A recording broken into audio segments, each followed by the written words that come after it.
So I'm not going to talk too much really, but I do want to thank a few of our sponsors, of course. Factor, Creative BC and Music BC, great partners in supporting activations in music and artists and industry. Also, Tourism Vancouver, which is great.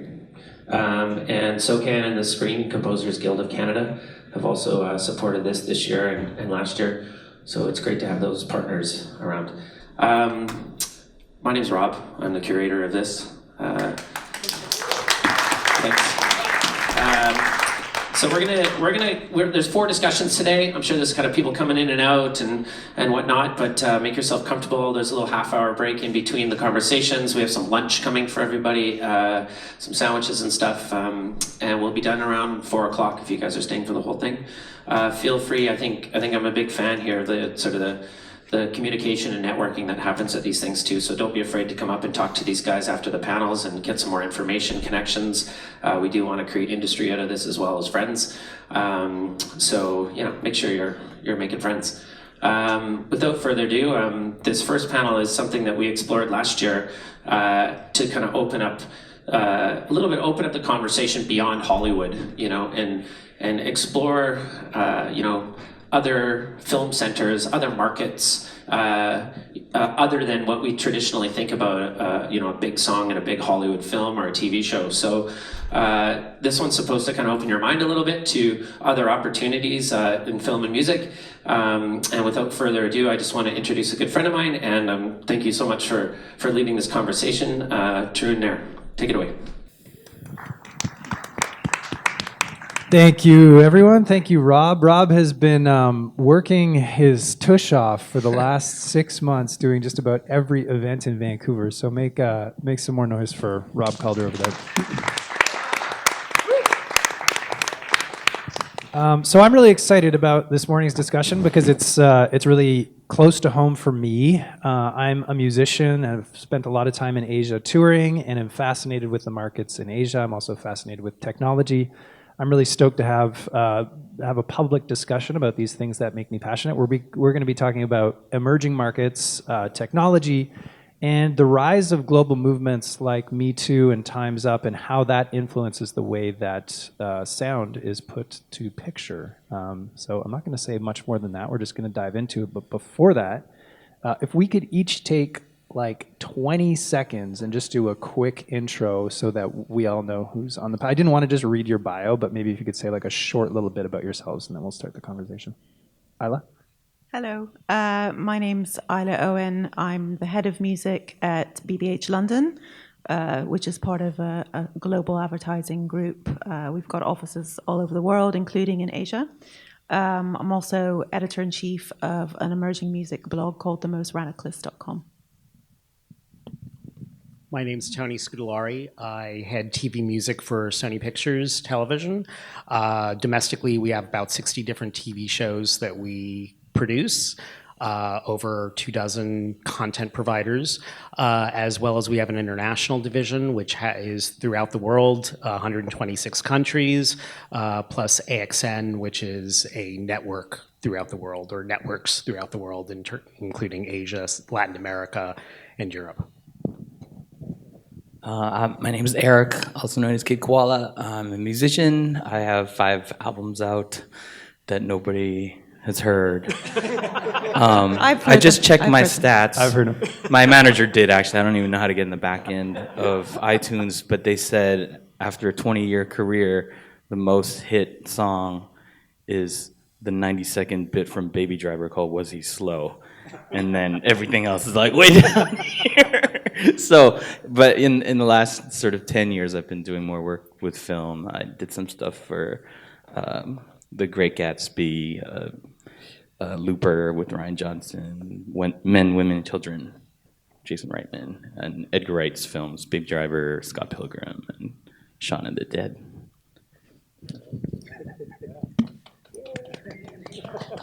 Hi, my name is Anil Kaint, famously known as Intense. I am an international music composer based out of Surrey, BC here, but living abroad all over India and working in the Bollywood and Pollywood music industry. Thank you. So we have a diverse crew, and it's early, but I'm excited. And I wanted to start off, Ayla, asking you a question. So you have offices, BBH has offices globally and is doing work Correct, yeah. globally. I wanted to know how you're passionate about the Most Radicalist blog. Yeah. I wanted to know how that and technology helps you access emerging music and how that might change. Like, do you see that same reliance on independent, unknown music in the other markets that BBH is active in?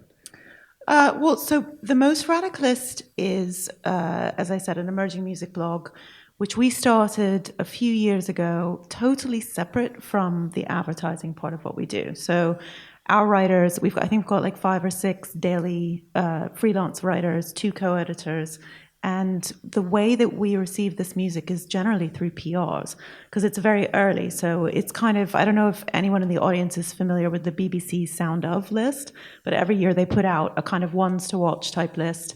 Adele's been on it, Lady Gaga's been on it, and we're kind of looking at the level of artists, we're kind of looking at BBC Sound of 2019, BBC Sound of 2020, in terms of the level of artists that we're writing up.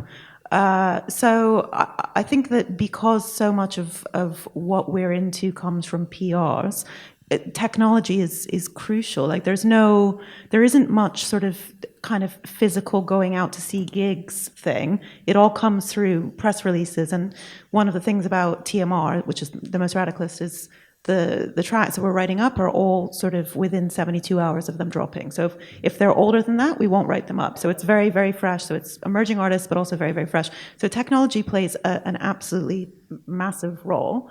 The artists that we feature are from all over the world. I mean, the PRs that we're generally hearing from are from the UK, from the States. Bizarrely, our blog is really popular in Russia.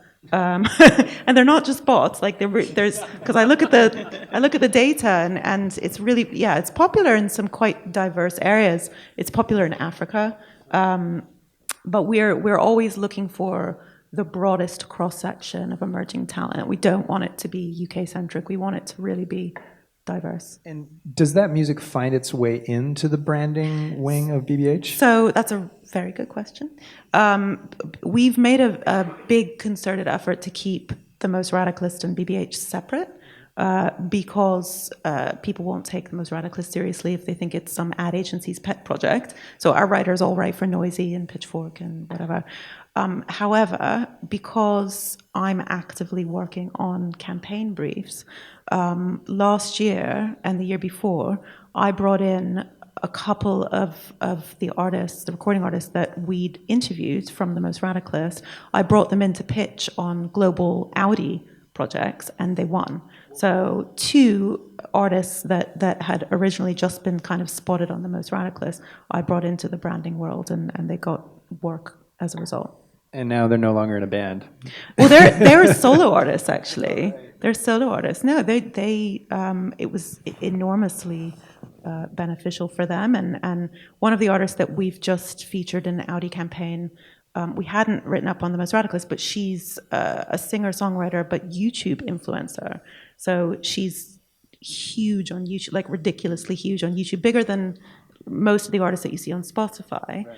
And that had a sort of converse effect for the brand. It was for Audi. They got a ridiculous amount of hits just because she was so popular. So, yeah. Thank you. Tony, when we were hanging out yesterday, you mentioned that you do a lot of work in Latin America as well. Sony does.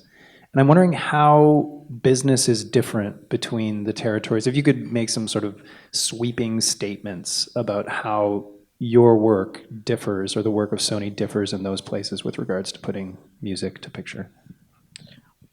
We try to be as accommodating and sensitive to the fact that you're in different territories. So therefore, we are very creative friendly. So because of that, we allow our executive producers to make decisions on the choices of music that they go about putting in their shows, whether it be the third-party music or the score. One of the things too is that we look at sort of what type of shows seem to be really popular in different territories. And one of the things that we've noticed is that procedurals, as an example, are really, really popular worldwide. And so a lot of our shows that we create are along that format. But also what we'll do is we will take existing IP that we have here or have in the US and tailor it to specific markets and hire executive producers and script writers to write for that particular market. And because of that, that also ties into the music. So what we do is we try and, again, make sure that the music is appropriate and is something, and we work with our sister companies like Sony Music Latin, we work with other, Universal Latin, to try and make sure that we can license music that is, the same way we do in North America, make sure that it's appropriate, that it's timely, that it's something that resonates with the audience. So you're working with people on the ground there who are familiar with what's cool and what's happening, what's emerging. Exactly. And then, the other thing we try and do is we, are involved to make sure that we get the rights so that we are able to, if the show ends up becoming a breakout hit in a particular market, if we want to have it be available on Netflix, to go worldwide, to go to Amazon, we have the rights to be able to do that. Do you have a couple of examples you could share with us about shows that have done that? Well, not in Latin America, but there was a little show we had called The Crown, which was started in the UK and sold to Netflix and became an international hit. Another show with a UK base with Left Bank Productions is a show that we did for Amazon called Electric Dreams, which was on Channel 4 in the UK. And again, we partnered with them. There's a show there are a couple shows, one that we're doing with an Israeli production company that is going to be initially for the international market, but we're hoping that it will in fact then go to a content provider that will be worldwide. So we're always, depending on sort of like what the franchise is, we're looking at the possibility of making it into a worldwide product. And so obviously you're like a lot of the music industry is just watching metrics and watching the back end of Spotify. You're watching where your stuff is hitting and deciding where to move. So it's metric driven as well, I guess. Correct. Must be right.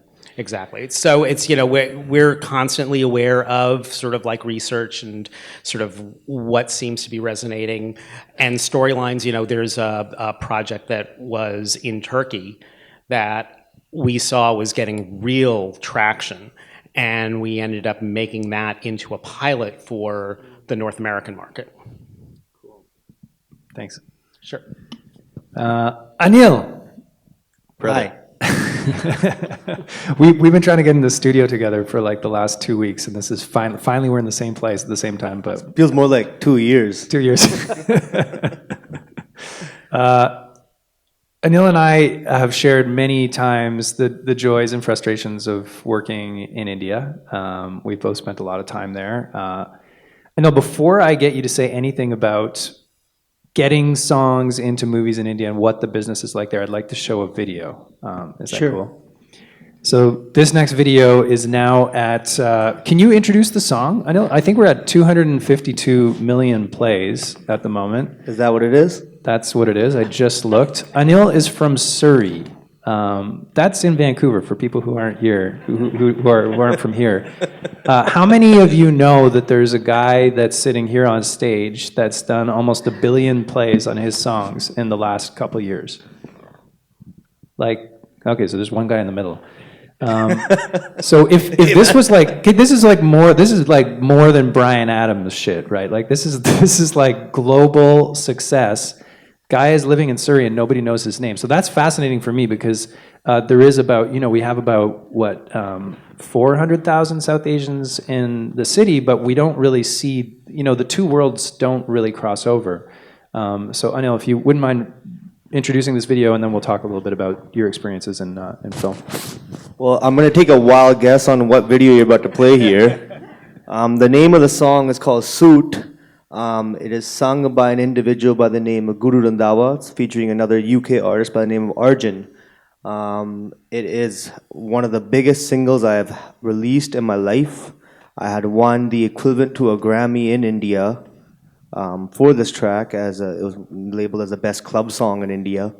And yeah, it's done very well. And from it being a single track, it got picked up for a movie to be played. And how Bollywood usually works, it's like everything is song and dance sequence, right? So you'll be watching the movie and all of a sudden everybody breaks out into a crazy song. It's like everything's a musical. So it got chosen for a film, and yeah, here it is. Are we good, Travis?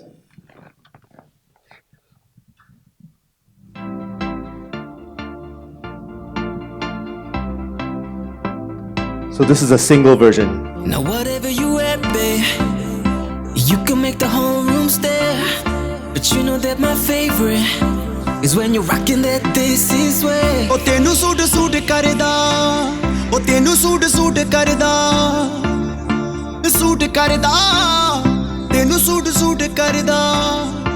Oh ਨੀ ਤੂੰ ਲੱਗਦੀ ਪੰਜਾਬਣ ਲੱਗਦੀ ਪਟੋਲਾ ਲੱਗੇ ਨੀ ਤੂੰ ਸਾਰਿਆਂ ਤੋਂ ਵੱਖ ਨੀ ਤੈਨੂੰ ਸੂਟ ਕਰਦਾ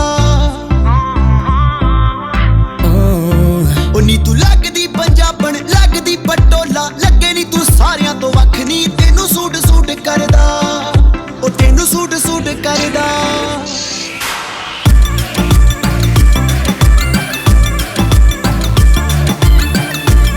Good, thank you, Travis. Thank you, man. Y'all aren't dancing. What's up?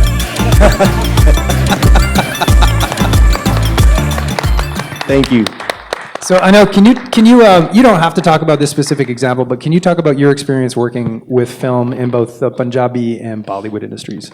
So Punjabi and Bollywood industry are very similar. They're both based out of India, so very similar as in how business works and how things go about and making things happen. When it came to doing tracks like Suit, for example, right?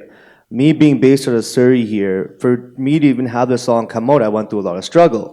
Now, most of the people I'm dealing with in India are usually about 50 plus years old, so they can't really relate musically with whatever I'm trying to do. Me being based out of the Western society, I'm trying to take a new sound to India. And Suit was like kind of the first like big song to kind of go and cross over into that situation.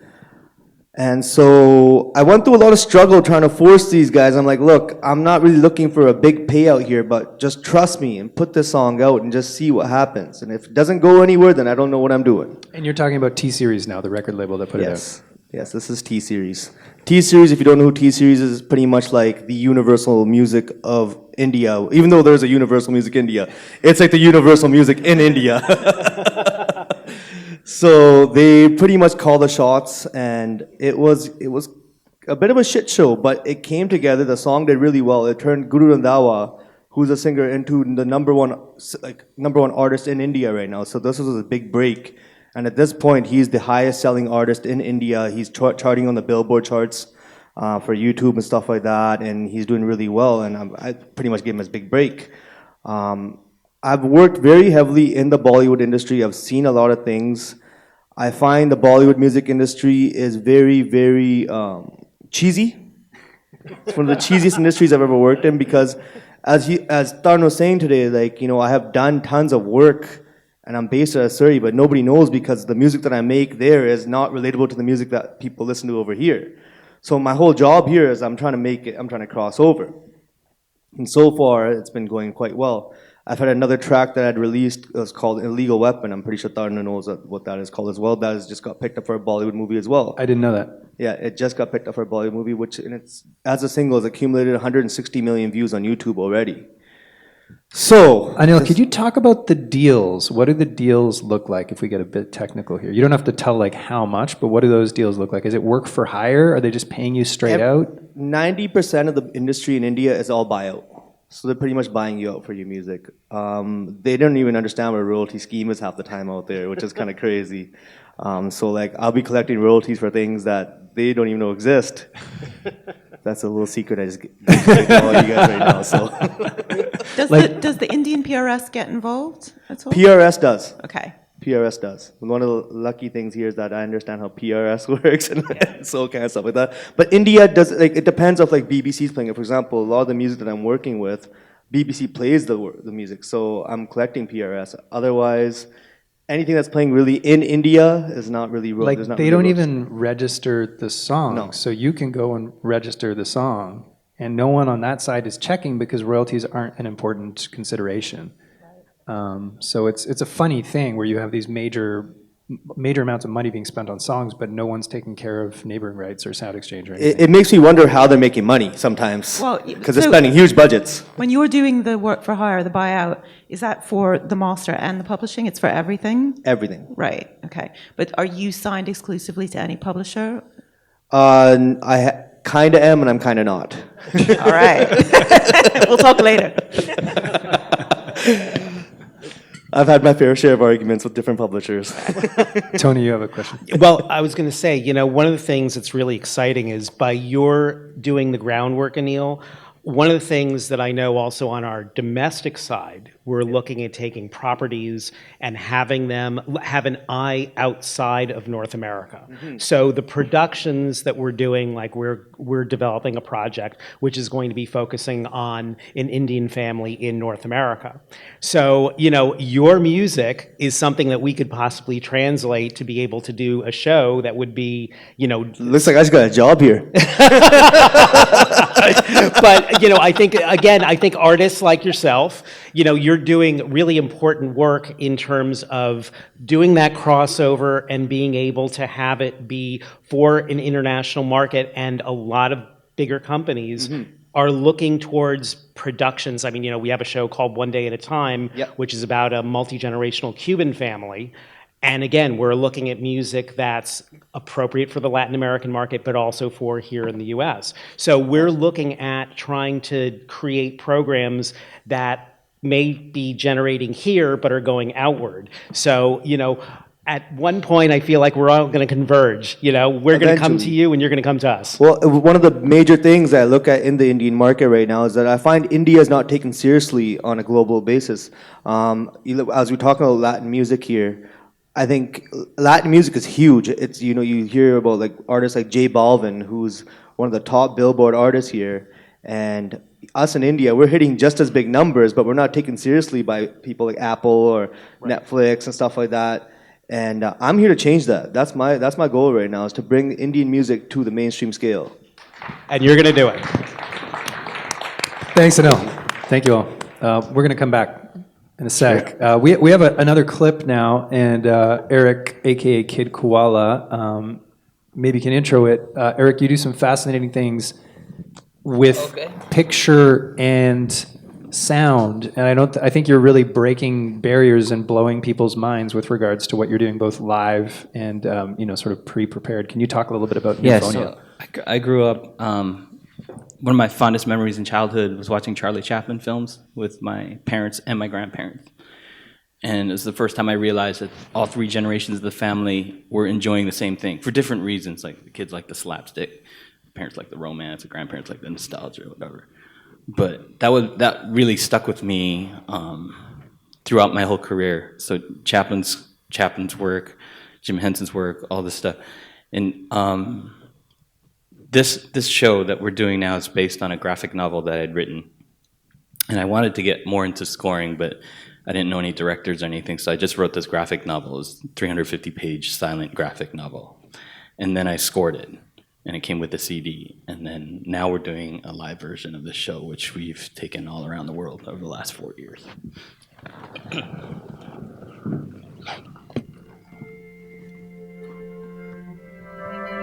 This is music from the score.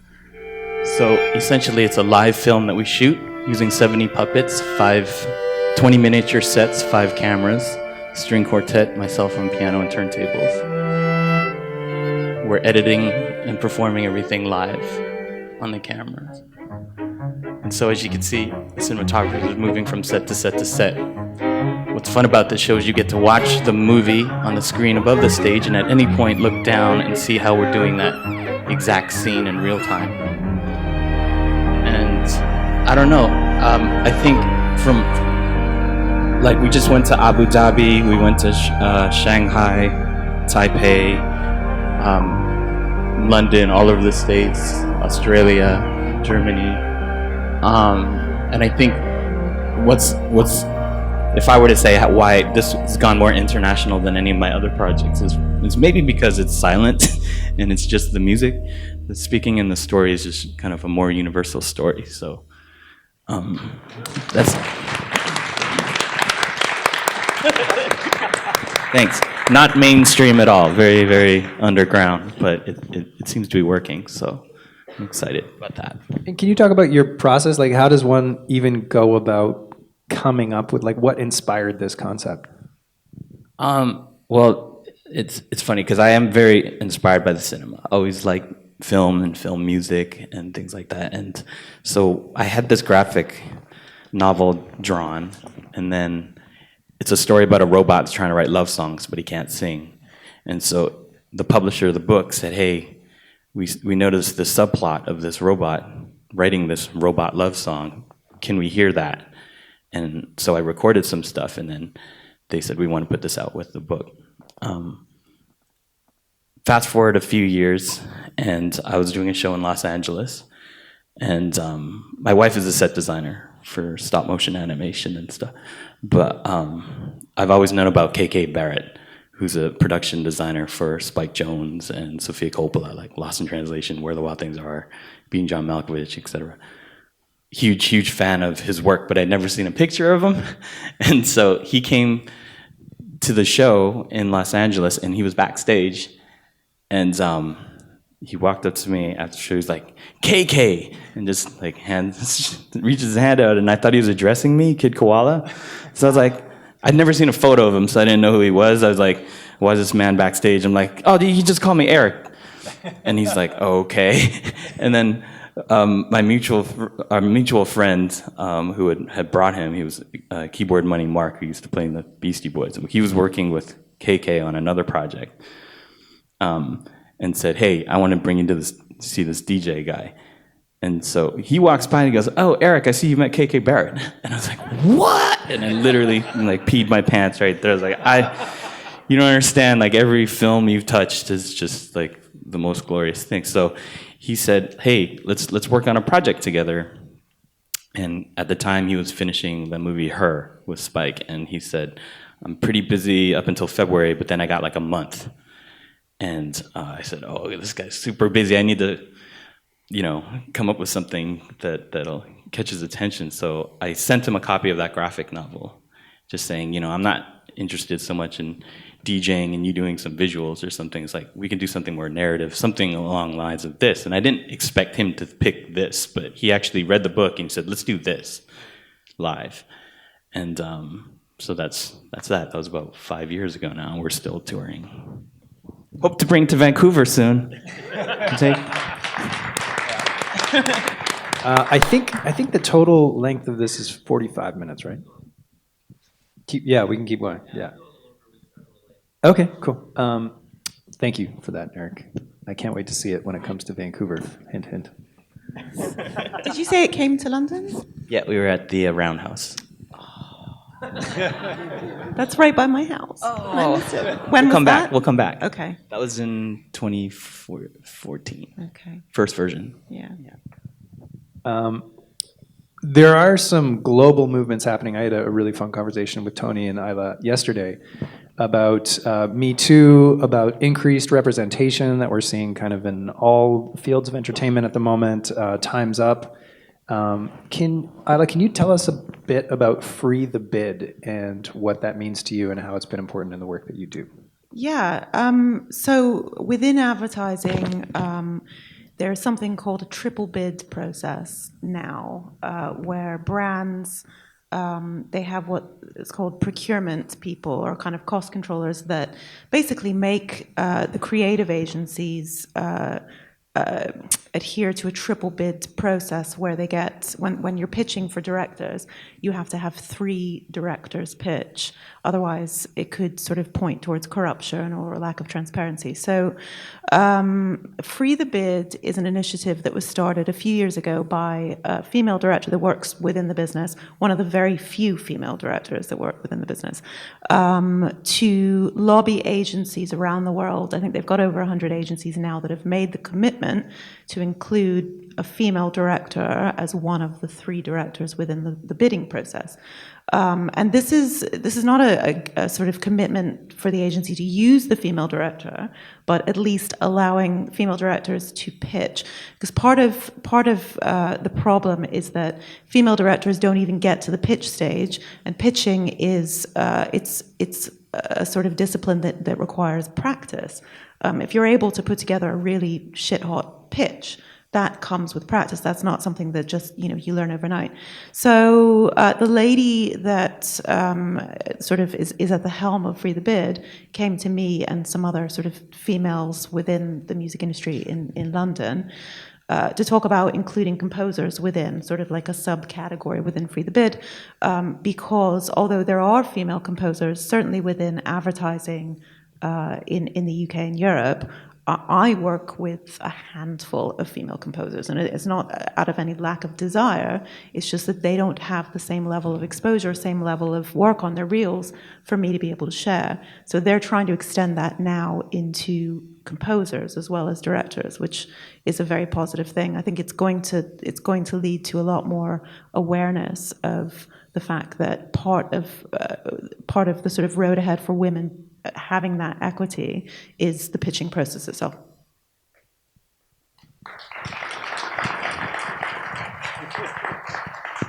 And Tony, we were also, feel free to jump in on these shares, but we were talking about how there's, I guess, a difference between equity and inclusion. Yes. Can you say a little bit about that? So the best way I can describe it is inclusion is being invited to the dance.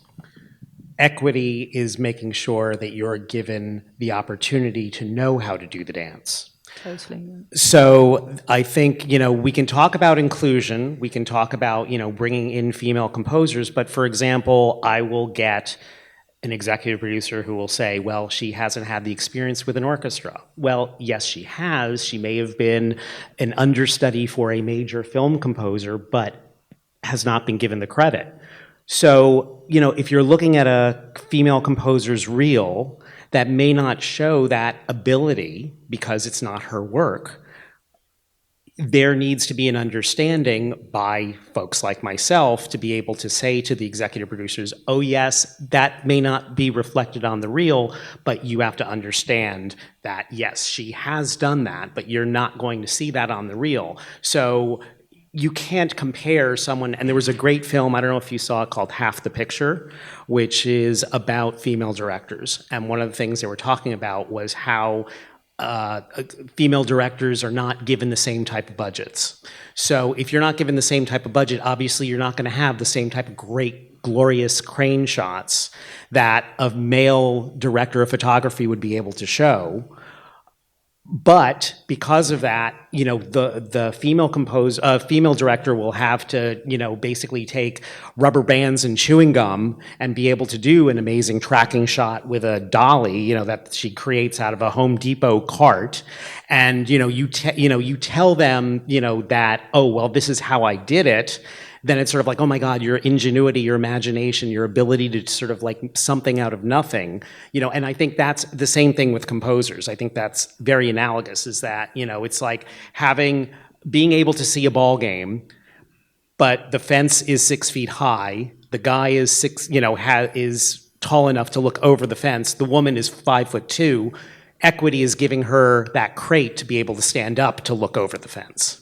So I think that's what we need to do. We need to make sure that it's not just inclusion, because you can bring composers who are people of color and women in to the process, but unless you give them equity, unless you have the ability to allow them to do things which will give them the recognition, like give them credits, like make sure that it's made aware that they have actually done it, even if it's not reflected on the reel. That is the only way that we're going to actually make a change. And I think what we need to do is not just open the door, but make sure that door stays open and that this is not a trend. Yeah, there's a real concern that, like any of these initiatives, they might be a sort of flash in the pan.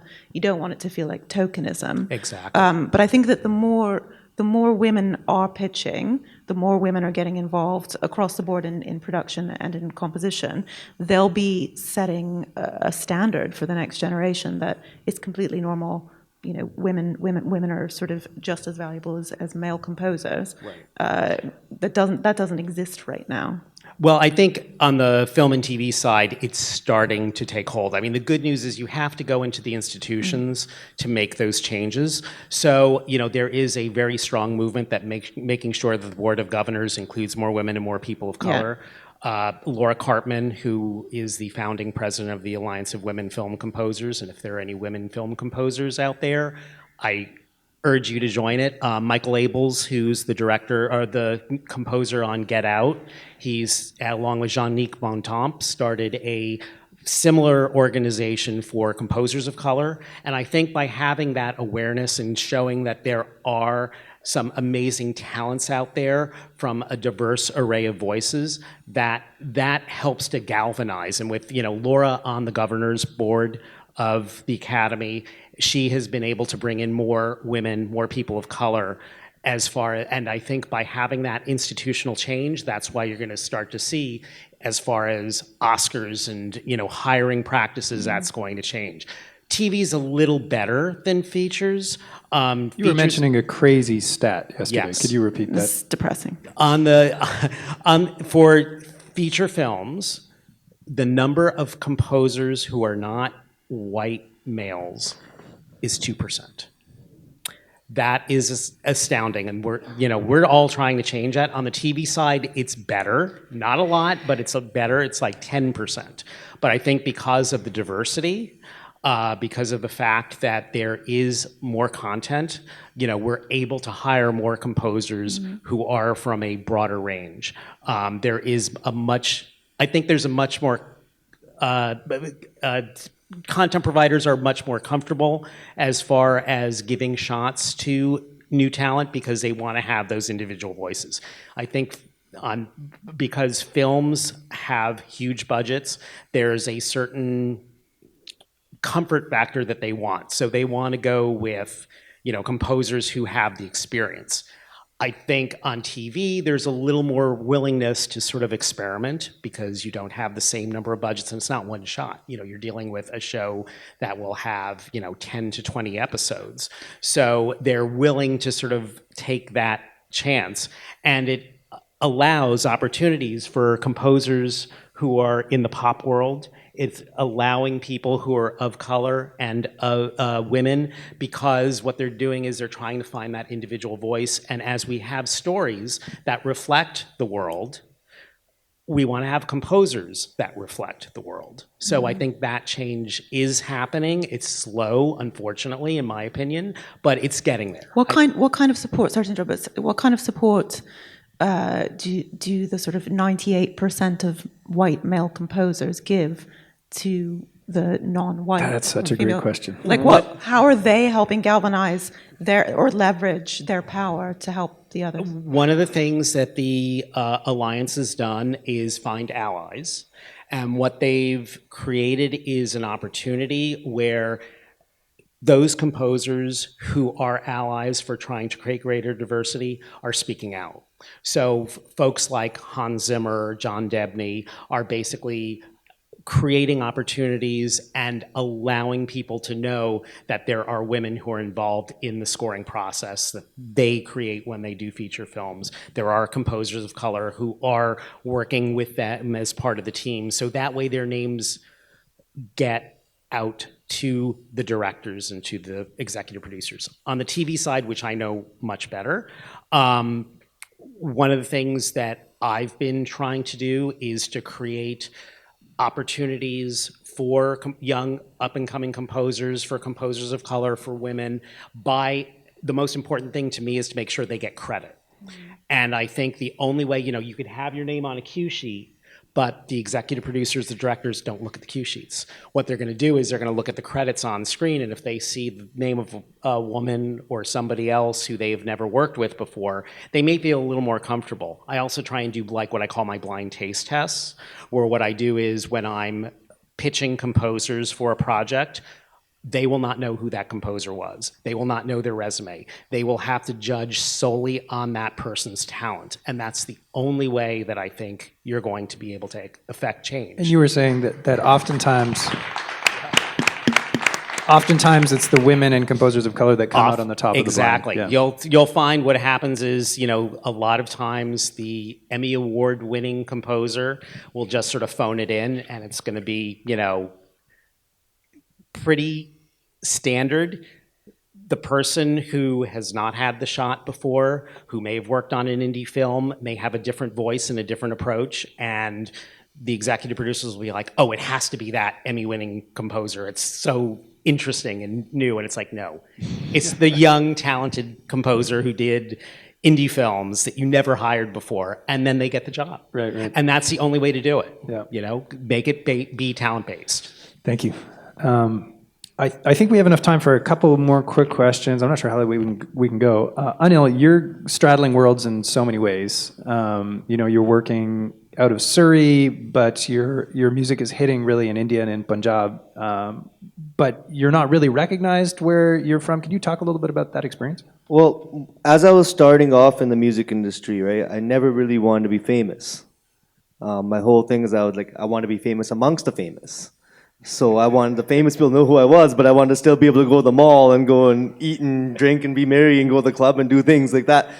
But anyways, it's funny, but it's true. I have a lot of friends that work in the music industry that are very, very high up there, and they can't even walk down the street without somebody going, "Sir, can we take a selfie?" So it's kind of crazy because I've been trying to cross in the Western society to India, right? Out here, we were just talking about how, there's a 2% non-white female, et cetera. I'm the white guy in India out there, right? So when I go to India, they look at me, they're like, okay, I'm that 1% that they don't want to even deal with. And it's all about pushing the boundaries at the end of the day, and that's all I've been trying to do is just push. Take no shit. Pretty much. Go in there. If you really want something, you go and take it. And really believe in yourself. That's kind of how I've taken my approach and try to go and make things happen. I just believe at the end of the day that what I'm doing is right. And if they say I'm not right, I still believe what is right. And eventually somebody will believe what I'm doing. And so far, it's worked so far. There's been years where it had, like a long time, like a lot of struggle there. Before it started working, correct? Well, I started off here. I've been a DJ since I was 12 years old, 13 years old. I'm 30 now. So I took off to India in about 2012, and I went to go explore and see what the market is really out there. I took an album from here that I produced and composed over here to go and release out in India. And I started to really see what the difference was as I was taking it to shopping it to different labels. Is they were like, "Oh, this looks really cool." And we had 14 songs and 14 music videos, and we went to go shop them off to different record companies out in Punjab and Delhi and Bombay. And none of the companies took us seriously until we went and met with Universal. And so when I met with Universal Music in India, they finally took us a bit seriously. And they looked like, "Yeah, you guys got something fresh here. You got something going on." And they took my album, and from that album, I went from being this kid that was just from Surrey to all of a sudden I'm working with this big internationally based label. And they gave me my big break and put one of my songs into a movie called The Manche, which was an all-right movie, but it was launched by one of the biggest actors in India, which is named Salman Khan. And he's like the equivalent to I would say a Brad Pitt in India. Maybe even bigger. People don't stand outside of Brad Pitt's house 24/7. Yeah. Just hoping to get a little tiny glimpse of his head. Some of these people that I got to work with and got to see, it was the craziest thing to me that I'm having to call my mom the next morning, "Hey mom, guess who I just got to hang out with," right? And it was a crazy culture shock to me. Now the whole problem was just I'm doing all these big things out here in India, and not one single person here in Vancouver knows anything that I'm doing, right? So I came back in about 2014, and I started developing artists out here again. And I started developing local talent and trying to find out a way how I can really cross over.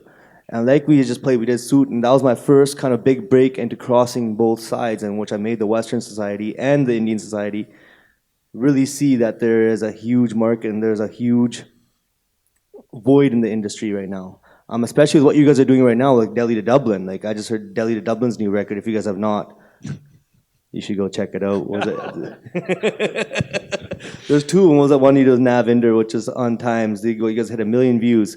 And that's a great way of showing that it could cross over and we can really be taken seriously. And yeah. Thank you, brother. Thanks for. I'll give you the $20 after that. $20 is equivalent to what? 400,000 streams. So yeah, I owe you. Is that what it is? No, well, it's even worse actually. I was about to say, man. Eric, I think we have time for another a story. A little anecdote. You were telling me some stories yesterday about how I've got a lot of stories. The unlikely way in which your music has ended up in films. You've been on tour, somebody's been in the crowd and emailed you out of the blue and been like, this is what I want. Baz Luhrmann was at a show, and then 3 days later, I got an email from Baz Luhrmann. I almost deleted it because I thought it was spam. But then I read it and realized he was working on this film called The Great Gatsby, and I said, yeah, I heard of that.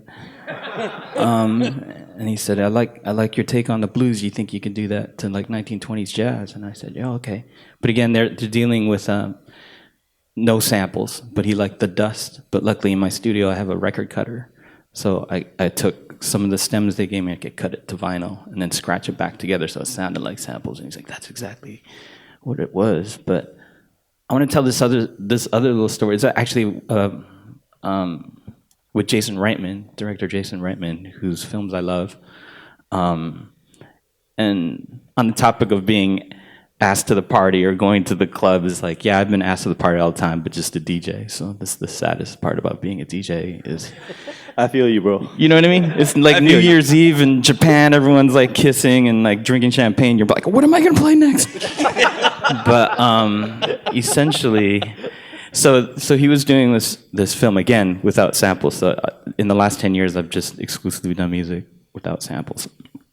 But he said at the beginning of this film, we're gonna take the Apollo mission records that they sent off into space as public domain. I want you to like mash that up with some stuff, and I want you to see the film. So he flew me out to LA, and I was in a screening room, and I watched the film, and I was crying by myself.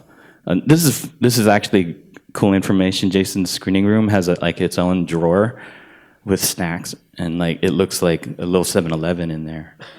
Like he's like, help yourself to anything in there, and it's like, whoa, it's like, yeah, O. Henry's, Reese peanut butter. I don't think he endorses this stuff, but it really like I was just like there, crying, and then it was a beautiful film, so he sent. After I saw the film, I was really profound movie. And he said, okay, so what do you think you can do about these scenes? And he showed me some scenes, but he's mostly concerned about the DJ part. He's like, the part where you mash up those things at the beginning, like, let's do that. And he sent me some other scenes just to show me. And I kind of just went, I guess, above and beyond Call of Duty a little bit, but intuitively I was like, hey, I make other music. That's more down-tempo, more ambient, more cinematic. And I just sent him back those scenes that he gave me with music that I put in. And oddly enough, it wasn't the DJ part that he had asked me to do. It was the other scenes that, I guess I just got the track and lined it up so it lifted and stung the right moment for him in the scene. That he wrote me back and he said, hey, what's this music you put on the other stuff? And I'm like, oh, that's just music I made. He's like, you make this kind of music? Because it's either piano-based or like synth, electronic, ambient, atmospheric stuff, but kind of emotive. And he's like, I didn't know that about you. I thought you were Kid Koala. Yeah. And I'm like, dude, I live in a city with a 5-month winter. Like, it's cool.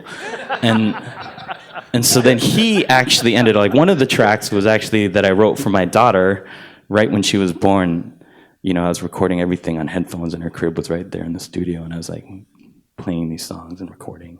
It was like a real beautiful bonding moment for me. But I had placed one of those tracks on one of the scenes, and he didn't like it in that scene, but he moved it. He's like, that track that you put in this scene, I actually moved it to this scene, and I really love it. Like, can you clear that? I'm like, absolutely.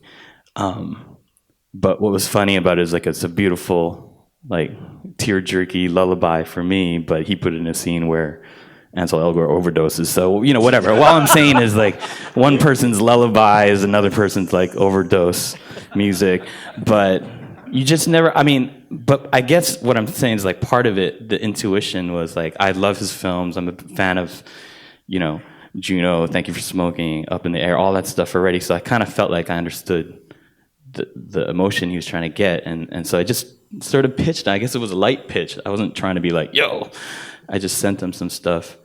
And it kind of worked out. It worked out to the point where he said, that scene in the denouement, I want to reprise it in the credit roll. But this time I want to hear a vocalist on it. And I said, oh, okay. He's like, do you know any vocalists? Do you have any in mind? And, you know, I'm like, I mainly work with rappers up until that point. I said, there's this one lady from Iceland, Emiliana Turini, who I love her voice. I'd love to work with her. And he said, do you think you can get her in on this? And so, I mean, with Jason on my side, I was able to kind of cold call her more and say, hey, you know the director, Juno, like, he wants this song in the credit roll. And I sent her the instrumental, and she sang over it into her laptop and sent the MP3 back just as a demo. And then I listened to it and I cried, and I sent it to Jason and he cried, and he's like, do this, like, this is it. And then Emiliana and I eventually ended up doing a whole album together. But I'm not saying, I don't know. This story is just like to tell you I have no idea how the universe works. But as far as, like, if you're a musician out there, like the Baz Luhrmann thing, or like Edgar Wright, who just saw me do a vaudeville set down in London, and then next morning he's like, reached out and said, come, I'm editing this film called Shaun of the Dead, and I want you to come see it. Those types of things, like, happen, like, the more you put your stuff out there, and even if it's stuff that you don't know or people don't know you for, I feel like you start putting it out there, it happens. So, like, the Space Cadet, like, there's this other graphic novel I did a soundtrack for, and it was mainly piano stuff I did. And I just received a script from a director who said he wrote to that whole score the whole time. So now he wants me to score his sci-fi AI film, which I think is pretty awesome, considering that I was just doing it because I was toying with the idea, and no one was asking me to, but I felt like compelled to do it. And then eventually someone kind of connects to it, resonates with somebody, and then so that's it. Just keep putting stuff out. I don't know. You know what I mean? Like I said, your throwaway track might be someone's, like, opening scene. I agree. Right? 100% agree. But yeah. Anyways. Thank you. Those are great words to possibly end with, I think. Oh, we want to take some questions? Oh, that's great. Fantastic. Amazing. Do we have any questions out there? I'm going to pass this mic around if anyone's got some questions here. One in the front. Thanks, sir. Great panel. This is amazing. Very inspiring. Question for Tarun and Nil. In terms of the way that the sort of back end works when you guys are working in India, do you find that that's advantageous for you? Because I was sort of surprised by your answer that you're, like, registering songs, and there's a little bit of a, you know, that there's sort of a missed opportunity there maybe, and you guys are taking advantage of that right now. So what do you feel like you have? Because I know right now in Canada and in the States in general, we're dealing with a lot of changes to copyright and trying to get on board with a lot more focus on creators' rights. Are you guys involved with the idea of creators' rights or that kind of idea of IP and ownership in India? Anil, do you want to jump on that? I can go after. Well, the whole thing in India, the people that you're dealing with out there, they don't even want to listen to what you got to say when it comes to stuff like that. You know what I mean? The way they've been doing things for however many years is the way they want to do things. So, yeah, it's starting to shift. A lot of artists that I do work with are starting to register all their songs now and understand that there are other royalties. But the companies and stuff like that, the way they deal with things is the way they deal with things. They don't really care to go and things are shifting. I can't remember what it's called, but there is, a SOCAN equivalent in India, and it just got rebought, I think, by the Indian government after having been run by a bunch of French people for a while. It was so weird, and it was totally ineffective, and nobody cared about it. But I have a feeling there's also a movement amongst songwriters and composers to start getting royalties, because no one gets royalties at the moment from films. Like, you can score a film and you won't get royalties because it's just work for hire. So I think in 5 years it'll be different, but right now it's a total shit show. And nobody knows, there's no education or knowledge, even amongst, top level recording executives. So yeah, it's kind of like, every deal is different, and you never really know what you're going to get, because even if they break the contract, it's not like you can go to court. That's not going to change anything either. So it's kind of like what we do, for the most part, is just for promotion. If we're really satisfied that they're going to push us hard, I don't care about the deal, because the deal doesn't matter. We're never going to see a cent from royalties from those territories, but it's more like if they can get us that 1 million views or 2 million views through their channels and influencers and stuff, then we'll do it. Yeah. Another question up here, anywhere? Come on, inspired people. Red. Good morning, brilliant people. You guys got me lit up. I haven't even finished this coffee yet. I don't know what to do with myself. For Tony and Ayla, but for everyone, I loved, Tony, what you were saying about the idea of the blind taste test. I really love that. I think as a female composer who doesn't want to have to say female at the beginning of that sentence, I just want to do good shit. And I don't want to take a job away from someone who's doing better shit than I am, because if their shit is better, they should buy that shit. So my question is, how much appetite, is kind of like a how long is a piece of string question, but what appetite do you think there is for the kind of thing that you're talking about, Tony, which is the blind taste test, and creating a model basically where people can say, look, do you want the best thing or not? Like, you want the relationship, and you want to know that the product is going to be professional and that the timelines are going to be respected and your budget is going to stay as what it is. But with a model like that, how much appetite do you think there is for people following a model like what you talked about, versus how dangerous is it to rock the boat by asking for people to amend that process within their organization?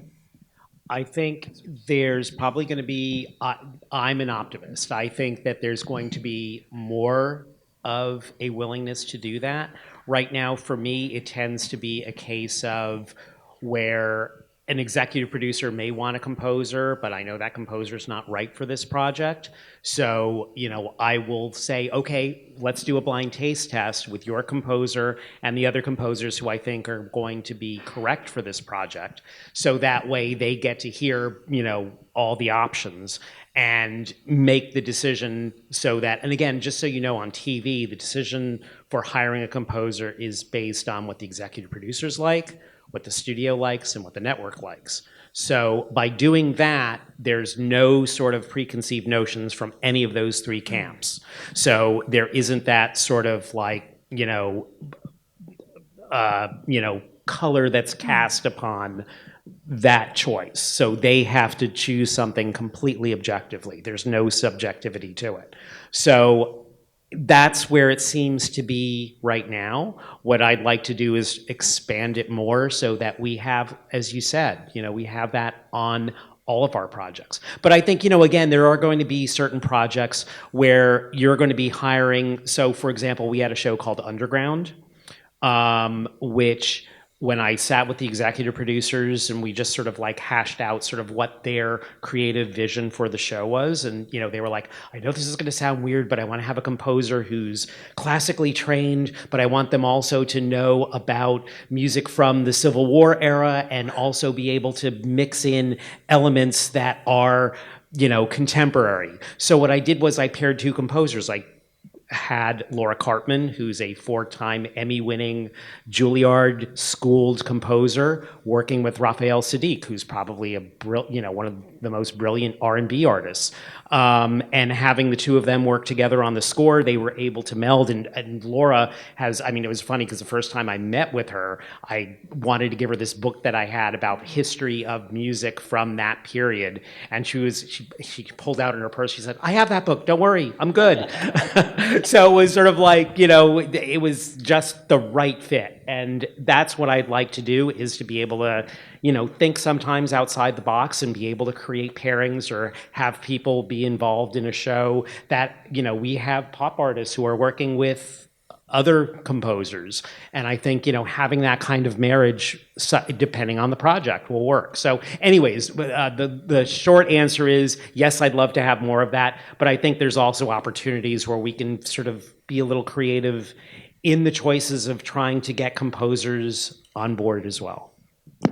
Ayla, did you want to add to that? I mean, I from my point of view, within advertising, there's a lot of money at stake as well. Not compared to Hollywood, but still, you know, sort of sometimes ads will be several £1 million worth of production budget, not taking into consideration media spend. But aside from that, it's the executive creative director or creative director within the agency that's kind of making the agency's call on music. And I don't think any of them have any issue with female composer, minority composer. I think it's just about the experience, and the experience comes from pitching. And if women aren't getting that experience of pitching, they're not able to sort of to rise up. So I think that my biggest problem is that there aren't enough female composers with reels that I'm able to share. So that's why it's so important to get them more involved in the pitching process itself. Another question? Anybody? Everyone's looking around at everybody. I know there's another question. Come on. I got one. Okay. Tony, you talked about collaboration, and I think I'm not a composer, but I've noticed a couple of themes of sadness in your DJing, and there's a lot of isolation in composing, as I see. How important, Anil and Eric, is it to collaborate, to work with other people, whether it's a singer or another composer? Like, how much of your work is solo in your own right, and how important is the collaborative process to your careers? 2 heads are better than 1.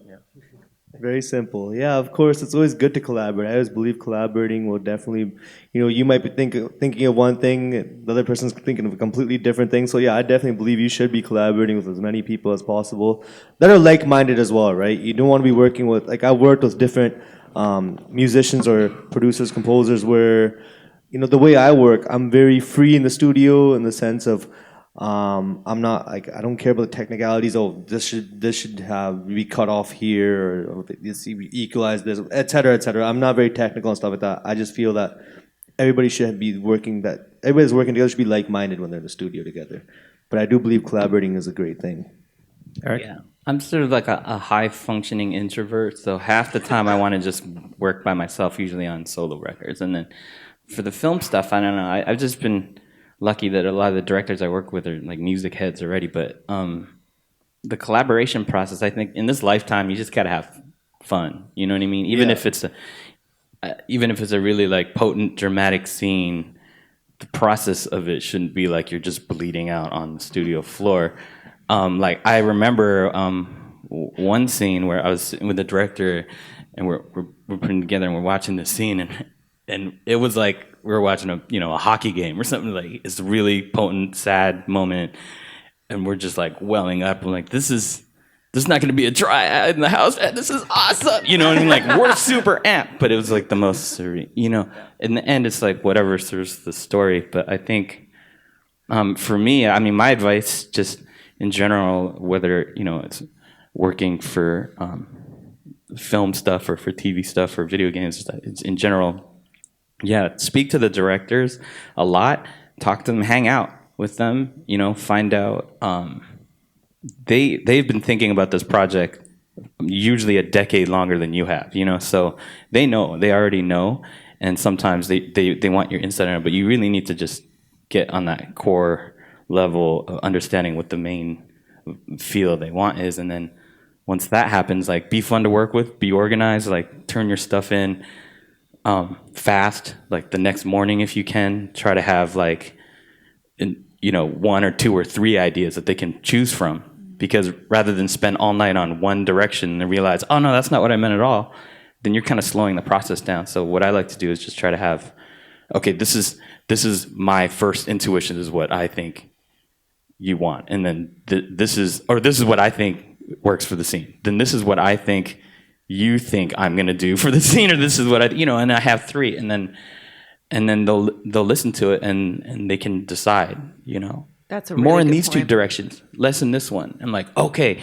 and then you can start shaping it together, and then you'll see that the conversations as you're working through a film. I know I did this one movie called Zoom, which was a story about a novelist who was writing a book about a graphic novelist who's drawing a cartoon about a film director who's making a film about the first novelist. So it ended up being, I think, like 80 cues of music I had to do in 3 intersecting storylines with different aesthetics for each one. One was a little more kind of like a quirky Wes Anderson vibe, and another was like all out, rock kind of heavy stuff, and the other was ambient electronic. And then as the universes started to collapse, they all started to mangle and mash into each other. And I remember just to try to keep track of it, it's like I had to send a few ideas so that they could pick. A lot of the times people, especially when there's a lot of money involved, they want to say that they have some input. Some of those execs have some input, and say, okay, well, otherwise they might just write you off right away. It's like you throw in the first 2 songs and they're like, this is not working, you're out. So I think it's good to have a couple of those life bullets out, just to actually flex and just show that you can go take it in a slightly different direction if you Eric, want. I think that's a really good point. Just from a music supervisor's point of view, if I'm briefing something, I always appreciate having sort of multiple options, even if they're not properly sort of fleshed out, even if it's like, a very basic direction, sort of represented enough so that the creative director doesn't have to completely use their imagination. But, I think that shows flexibility, it shows passion, it shows the ability to see other points of view. I mean, it's so valuable from a composer. Yeah, definitely. I'm never really precious about the composing work I do, except that if the director's happy and the scene's really working, or it elicits that emotion that everybody wants, or the director wants, or then I think then you're hitting it, and I feel that you don't always know that or just from reading a script. You can read the script twice, 3 times, and you still don't know, because like the director has been obsessing about that script for literally a decade. So sometimes they might be nitpicking on a little thing, and instead of being annoyed by that process, be like, no, you need a revision, let's do this. And then until it gets to the point where they're like, oh, they feel comfortable working with you. I don't mean just like always forfeit your ideas. Like you should fight for something if you really feel you're going to totally ruin this movie if you make me do that. But for the most part, there needs to be a trust there, and I feel like that's important. So hang out with your directors. I think that's like, try not to just live in your own cave and collaborate. For sure, on film stuff, for sure. Great. We're just out of time.